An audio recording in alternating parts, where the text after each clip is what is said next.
The sun hung low over the small riverside town of Briarwood, its golden light painting the rippling water in soft hues of amber and blue. The river had always been a source of quiet solace, a place where fishermen cast their lines at dawn and children skipped rocks along the shore. But today, an eerie disruption shattered that peace. A lone golden retriever stood at the river's edge, barking relentlessly, his stance rigid, his tail still. Sarah Whitmore tightened her grip on Max's leash, frustration knitting her brow. She had owned dogs her entire life, but she had never seen an animal behave like this. For 3 days now, Max had dragged her back to this exact spot. Every attempt to steer him away ended in him planting his paws firmly against the earth, a low whine escaping his throat as if pleading with her to understand. "Max, enough," she urged, tugging gently. The dog barely acknowledged her, his gaze locked onto the water. His ears were pinned back, his whole body quivering with tension. A few feet away, an elderly fisherman leaned on his rusted tackle box, watching the commotion with mild curiosity. His weathered hands adjusted the brim of his cap as he chuckled. "Persistent little guy, ain't he?" Sarah sighed, brushing a strand of auburn hair from her face. "I don't know what's gotten into him. He's never acted like this before." The old man exhaled, his gaze drifting toward the water. "Dogs know things we don't. Used to have one that wouldn't stop howlin' at my barn. Found out a week later a family of raccoons had made a home up in the rafters." He gave Max an assessing look. "But this feels different." Sarah glanced back at the river, a prickle of unease creeping up her spine. The surface was calm, the current slow and unthreatening. Yet Max remained transfixed, barking in bursts, urgent, demanding. It was almost as if he were trying to summon something from below. "Come on, Max," she tried again, her voice softer now. "There's nothing there." But even as she said it, doubt crept into her mind. What if she was wrong? That night, she lay awake, listening to Max pace near the door of her small cottage. His nails clicked against the hardwood floor, his breathing shallow. Every so often, a low whimper escaped his throat. At 2:13 a.m., he began barking again. Sarah sat up abruptly, her heart pounding. She had never known him to bark this late at night, never with such raw intensity. She pushed the covers aside, stepping onto the cool floor. Max stood at the window, his nose pressed against the glass, his tail rigid. A shiver ran through her as she followed his gaze. Beyond the street lamp's glow, past the silhouettes of swaying trees, lay the river. Even from here, she could sense something was off. The next morning, she wasn't the only one who had noticed. By the time she arrived at the river with Max, a small gathering of townsfolk had formed. A jogger, a couple of fishermen, even the local cafe owner, Greg, had wandered over. The air buzzed with murmured speculation. "Strangest thing," Greg said, rubbing his stubbled chin. "I was out early this morning and I swear I heard something. Like metal scraping against stone. Thought it was the wind at first, but now..." His voice trailed off. Sarah frowned. "Did anyone check the water?" "Too murky," one of the fishermen replied. "Can't see a damn thing past the surface." An uneasy silence settled over them. Then Max barked again, loud, commanding. All right, Sarah muttered, running a hand over his fur. She turned to the group. "We need to find out what's down there." A few heads nodded. Someone pulled out their phone, dialing the town's small emergency dispatch. Within the hour, a team of divers from the local rescue unit arrived, donning wetsuits and oxygen tanks as they prepared to enter the water. As Sarah stood back, watching the team slip beneath the surface, she couldn't shake the feeling that whatever lay beneath would change everything. The river swallowed the divers one by one, the last glimmers of sunlight catching on their air tanks before they disappeared beneath the surface. The crowd along the shore had grown, whispers rippling through them like wind through dry leaves. Sarah stood at the front, Max pressed against her leg, his body tense as if he were waiting for something, dreading it. Jake Nolan, the lead diver, had been doing this job for over 15 years. He had recovered everything from lost wedding rings to sunken boats, but something about this call unsettled him. Maybe it was the way the dog had fixated on the water or the way the townspeople spoke in hushed tones, as if expecting something truly terrible to be pulled from the depths. As he descended, his flashlight cut through the murky water, particles of silt swirling in the beam. The riverbed was uneven, a graveyard of forgotten things, rusted bicycles, broken fishing rods, tangled nets. He motioned to his team to fan out, their dark silhouettes gliding like shadows through the gloom. Then, his hand brushed against something solid.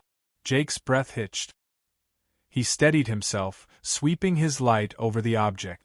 At first, it looked like nothing more than a large rock lodged in the riverbed. But as he swam closer, details sharpened. A curve of metal. A wheel half buried in the silt. The unmistakable shape of a car. He signaled to his team. One by one, they gathered, clearing away the tangled weeds and debris that clung to it. The vehicle had been underwater for years, the paint stripped away, the windows opaque with grime. But the real horror lay inside. Jake angled his flashlight through the driver's side window. A skeletal hand rested against the glass, fingers splayed as if reaching for help that had never come. The skull was tilted back against the headrest, hollow sockets staring into nothing. The radio in Jake's earpiece crackled. "You getting this?" one of the other divers asked, his voice tight with unease. "Loud and clear," Jake replied. His pulse hammered. They had found a body. He rose to the surface, breaking through with a sharp inhale. The moment his head cleared the water, all eyes were on him. He waded toward shore, gripping the straps of his vest, measuring his words. "There's a car down there," he called out, his voice carrying over the hushed crowd. "And someone's inside." A gasp rippled through them. Max let out a low, mournful whine. The sheriff arrived within minutes, his patrol car kicking up dust as it rolled to a stop. Sheriff Tom Grayson had served Briarwood for 2 decades, but crime here was rare, mostly petty theft and the occasional bar fight. A body in a submerged vehicle was something else entirely. "Are you sure?" he asked, though he already knew the answer. Jake nodded. "Been down there a long time. We'll need to pull it out carefully." It took another hour for the rescue team to rig the cables. The crowd watched in stunned silence as the tow truck's winch groaned under the weight, the river reluctant to give up its secret. Water sluiced off the rusted frame as the vehicle emerged, dripping, its once sleek shape disfigured by time and decay. The moment the driver's side door creaked open, Sarah felt the breath leave her lungs. She didn't need to see the full remains to know this had been someone's final resting place. The sheriff stepped forward, his face grim. He crouched near the half-buried license plate, wiping away mud with the sleeve of his jacket. His expression darkened. "This car belonged to Daniel Carter," he announced. The name sent a shockwave through the crowd. Sarah's stomach twisted. Daniel Carter. A name whispered like folklore in Briarwood. A man who had vanished without a trace 10 years ago, leaving behind rumors and unanswered questions. Some had said he ran away, escaping debts or scandal. Others swore he had been murdered. But no one had expected him to be here. As the coroner's van arrived to take the remains, Sarah turned to Max, running a trembling hand through his fur. He had known all along. And the way he still stared at the river, ears pricked, tail rigid, made Sarah wonder, had they truly found everything? The discovery of Daniel Carter's car sent shockwaves through Briarwood. By the next morning, the once quiet town buzzed with speculation. At the local cafe, conversations dropped to hushed whispers whenever someone mentioned his name. Theories swirled like autumn leaves, asterisk asterisk an accident, a cover-up, a murder, asterisk asterisk.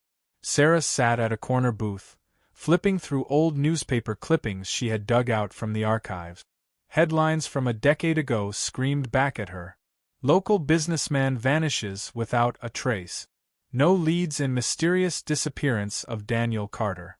She remembered when it happened. She had just started working as a junior reporter at the town's small newspaper. Daniel had been well known, a charming, successful entrepreneur. His sudden disappearance had left a void, one that had never been filled. But now they had answers, at least, some of them. The coroner's preliminary report confirmed what they already suspected. The body in the car was indeed Daniel Carter. What it didn't explain was how he ended up there. The sheriff had ruled out an accident almost immediately. The car had been found in a deep section of the river, far from any road or bridge. There were no signs of a crash. Someone had put it there deliberately. Sarah's fingers tightened around her coffee cup. Someone had murdered Daniel Carter. A soft whine broke her trance. She looked down. Max sat beside her, his amber eyes fixed on her, as if sensing the storm brewing in her mind. "You knew, didn't you?" she murmured. The bell above the cafe door jingled. Sarah glanced up as Sheriff Grayson walked in, his boots heavy against the tile floor. He spotted her immediately and made his way over. "Mind if I join you?" She gestured to the seat across from her. He slid into the booth, exhaling as he set a thick manila folder between them. "You've been digging into this," he noted, eyeing the clippings spread across the table. "Of course I have," Sarah replied. "This is the biggest thing to happen in Briarwood in years." The sheriff rubbed his jaw. "I figured you would. That's why I brought you something." He tapped the folder. Sarah hesitated before pulling it toward her. The first page held a missing persons report, dated 10 years prior. Attached was a photograph of Daniel Carter, mid-30s, sharp blue eyes, a confident smile. A man who had everything to live for. She flipped to the next page. Asterisk asterisk a police interview transcript.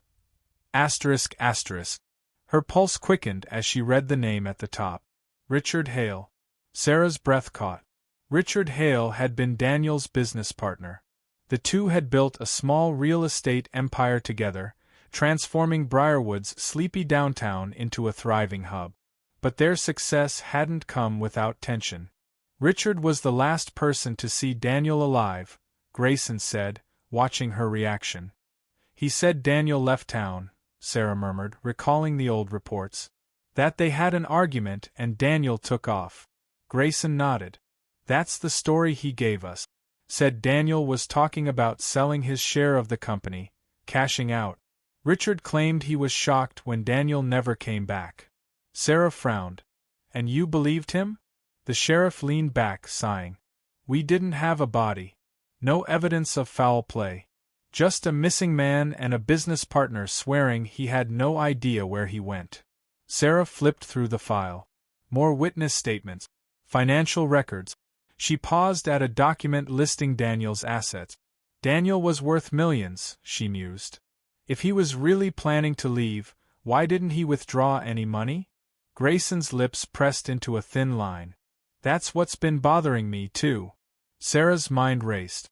Richard Hale hadn't just been Daniel's partner. He had been his closest friend. But now, he was the one with the most to gain from Daniel's disappearance. She swallowed. "Does Richard know we found the body?" Grayson's expression darkened. "Oh, he knows. And he's not happy about it." A shiver ran through her.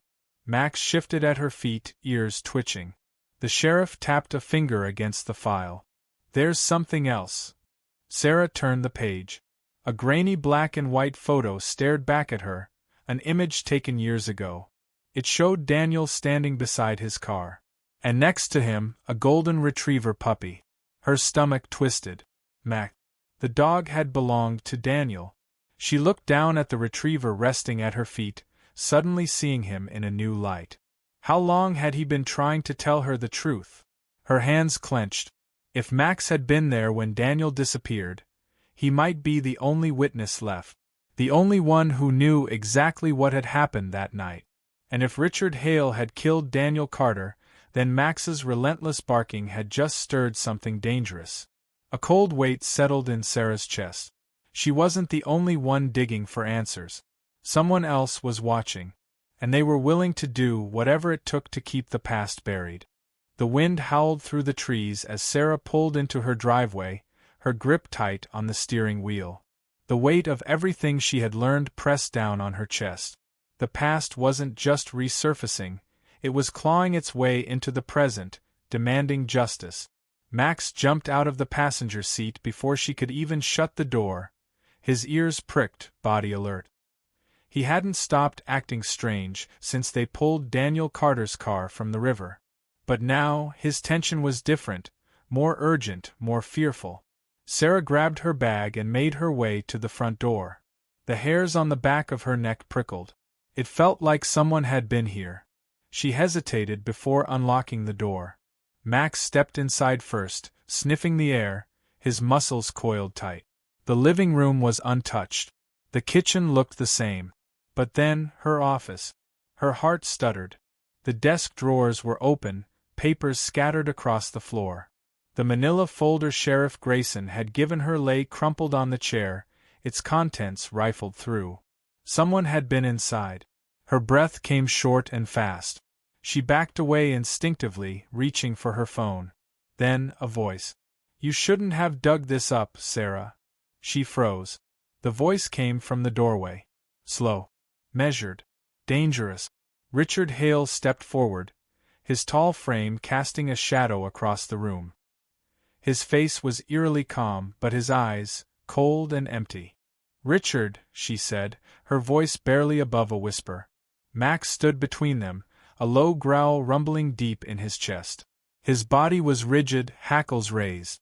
Richard sighed, shaking his head. "I never wanted it to come to this." Sarah swallowed hard. "You killed him." His jaw tightened. Daniel was going to ruin everything. He wanted out, wanted to sell his shares, leave the company, leave me. After everything we built together, he was just going to walk away. His voice dropped, a bitter edge creeping in. "So, I made sure he couldn't." Sarah's stomach twisted.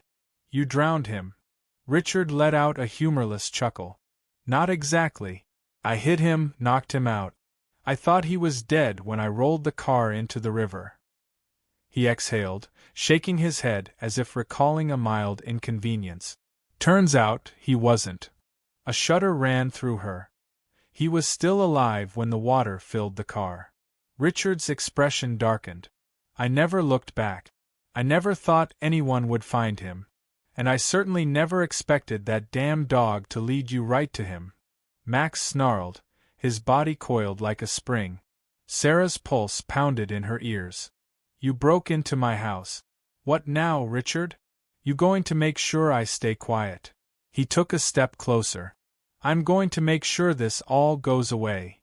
The moment he lunged, Max struck first. The golden retriever leaped, his teeth sinking into Richard's arm with a force Sarah had never seen before.